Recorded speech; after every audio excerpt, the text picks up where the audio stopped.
අවුරුදු දෙකක් විතර තිබ්බා. ඉතින් එයාගේ අම්මා නෑ තාත්තා නෑ ඉන්න ගෙයක් දොරක් තිබ්බේ නෑ. එහෙම තියෙද්දි මගේ ගෙදරින් බැනුම් මම කොටි කකා එයාට ආදරේ කරා. එයා කිව්වනේ මම සලාගී නෑ කියලා. ජපන් බොනික්ෙක් වගේ ලස්සන ගෑන් ළමෙක් ඉන්නවා. මුලින්ම ඔයාගේ නම කියන්නකෝ. මගේ නම තොෂිනිතා අරුකා නෙත්මිනි. දැන් කොහොමද චූටියස් දෙකක් ඔය චූටි නහය හම්බෙන්නේ ජපන් මූණක් එන්නේ කොහොමද ඔයාට? හැමෝම කියනවා මං අම්මා වගේ කියලා. ඉතින් අම්මගෙන් තමයි මට මේවා ලැබෙන්නේ නැත්තේ. ලැබෙන්නේ නැත්තේ අම්මගෙන් තමයි. නැත්නම් ඔයා ජපානේ පැත්තේ ගිහින් නැහැ නේද පුංචි කාලේ? අයියෝ නෑ නෑ. හරි කියන්නකෝ ඔයාගේ විස්තර ටිකක්. කොහෙද ගෙවල් කවුද ඉන්නේ? ඒගොල්ලෝ මොනවද කරන්නේ? අම්මා නම් ගෙදර තාත්තා වෙදකම් කරන්නේ.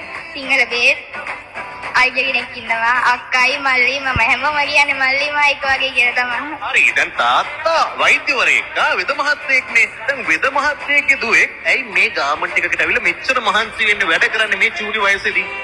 තාත්තා වෙද මහත්තයෙක් වුණාට මිනිස්සුන්ගේ දුක කිව්වම හිතුණු වෙනවනේ. ඉතින් එයාලාවට පස්සේ තාත්තා ඉතින් වැඩියෙන් පිටේට තමයි බෙහෙත් කරන්නේ. බස් ගොඩක් අය ඉතින් තාත්තට ආදරේ ගරු කරනවා. නොමිලේ වෛද්‍ය සායනේ එහෙමත් ඉඳලා හිටලා කරනවා. දැන් අදත් වෛද්‍ය සායනයකට ගිහිල්ලා. දැන් කියන්නකෝ තාත්තා මොනවද කියන්නේ ඔයා ගාමන්ට් එකේ තියෙන්න එපා කියන්නේ නැද්ද? ඔය යන්න එපා කියනවා. තාත්තට ඕන දේවල් අරන් දෙන්න පුළුවන්. ගෙදරට එලා ඉන්න කියලා බනිනවා. ඒ වුණාට ඉතින් යාලට කරදරයක් කරන්න බෑනේ. මගේ වයසත් හරි දැන් 19ක් කියනවා. ඉතින් ආස කරන දෙයක් ගන්න ඕනනවා. ඉතින් අම්මේ මට අර කෝණේ තාත්තේ මට මේ කෝණේ කියන්න බෑනේ. මම අම්බකට මට ඒගොල්ලන්ට බරක් ඉන්න ඕනේ නෑනේ. මට ඕන දේවල් මට හිතුණා මං අර ගන්නවා. දැන් කියන්නකෝ අවුරුදු 19ක් වෙනවා. හැබැයි මං හිතුවේ තාම ශිෂ්‍යත්ව ලියන වයස කියලා. ආදරය කරනවද කොල්ලෙක් ඉන්නවද? සෙල්ලනම් එක්කෙනෙක් හිටියා. ඉඳලි ඉවර වෙලා එයා මාව එපා කියලා ගියා. දැන් අවුරුදු දෙකක් විතර තිබ්බා.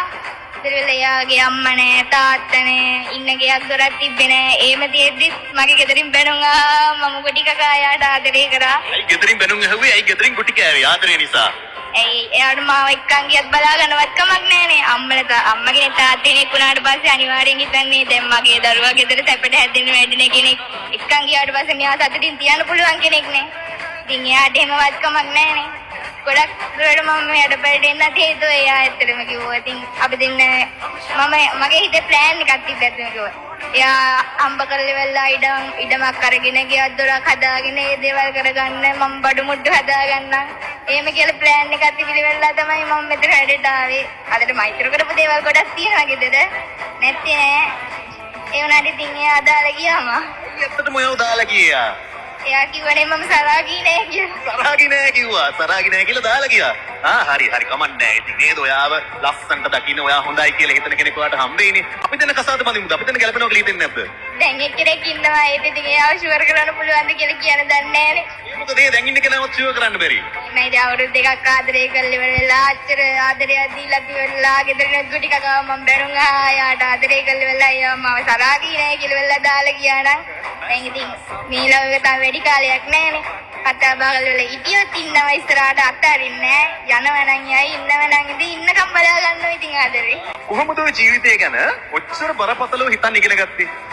මට ඉතින් අයියේ මේ ජීවිතේ ලැබුණු අත්දැකීම් එක තමයි ඉතින් කෙල්ලෙක් වෙලා සෙල්ලම් බඩුවක් කියලා හරියන්නේ නෑනේ. යා මං සරාගී නෑ කිව්වා කියලා මම දකින එක ආතර කිල්ල වෙලා එහෙම ඉතින් අනාතෙන් වෙර මගේ අම්මා තාත්තා මට ආදරේ ඒගොල්ලෝ ඉස්සරහට මගෙන් දෙයක් බලාපොරොත්තු වෙනවා. මං මේ විදියට ඉන්නවනේ. තාත්තා කෙනෙක් අම්මා කෙනෙක් වුණාම කැමති ගොඩක් වෙලාවට තමන්ගේ ළමයා හොඳට වෙඩින් එකක් අරගෙන ඇඳලා කරලා වෙලා ඒ විදියට යනවා දකින්න. ඉතින් අයියේ එහෙම එකේ මං එයා එහෙම කිව්වා කියලා වෙලා වැටෙන්න හොඳ නෑනේ. වැටෙන්න හොඳ නෑනේ.